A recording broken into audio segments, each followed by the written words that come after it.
If we don't have any information about ourselves, that's it. Anyone can define you. They won't define you as above them.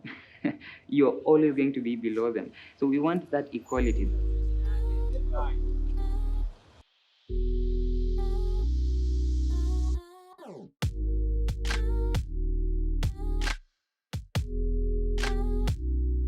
Consider myself a freedom fighter.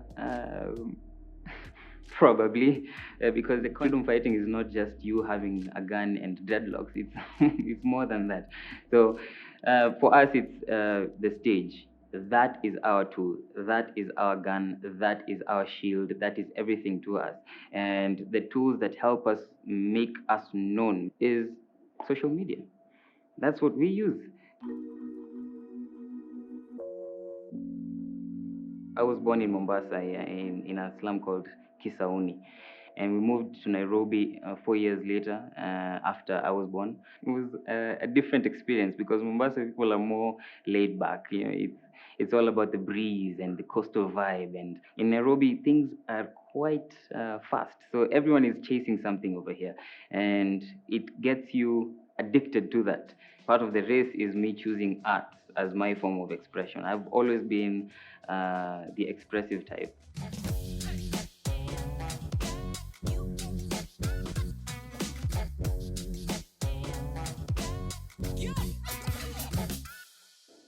This is the Kenyan National Theatre. It's been here since the 1930s. The first people who used this art space, one of them, I think, is the most famous writer in Kenya right now, Ngugi wa Thiong'o.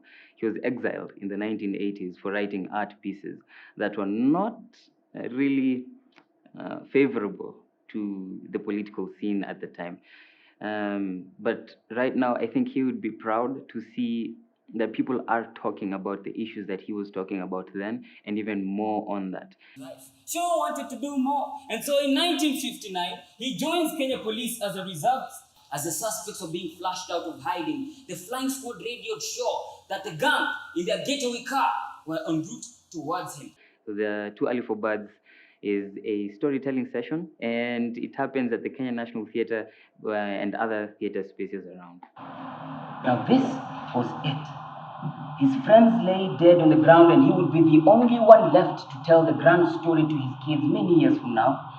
For us, especially the Too Early for Birds play, which is based on Kenyan history and trying to change the narrative and us talking about our stories, our mandate is to bring and excavate these stories into the limelight, to tell people, yo man, we are not beggars, we are not thin people, we are not just people and the wild. We are people who had values, who have principles, who have the strength of getting ourselves out of any situation. That's what we are trying to build as Too Early for Birds, is trying to change the narrative and having a point of reference.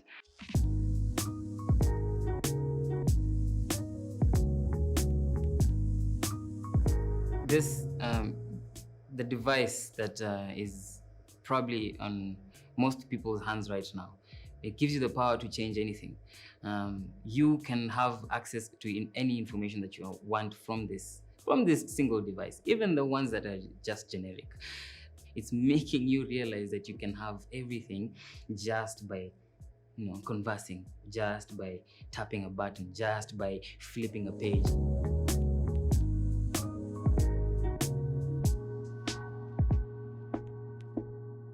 My history classes were the most boring classes that I've ever had.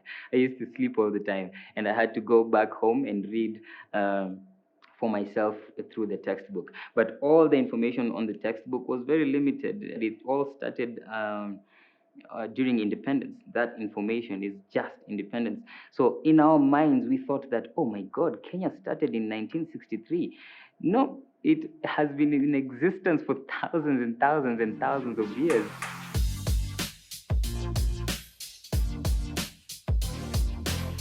Anything is possible.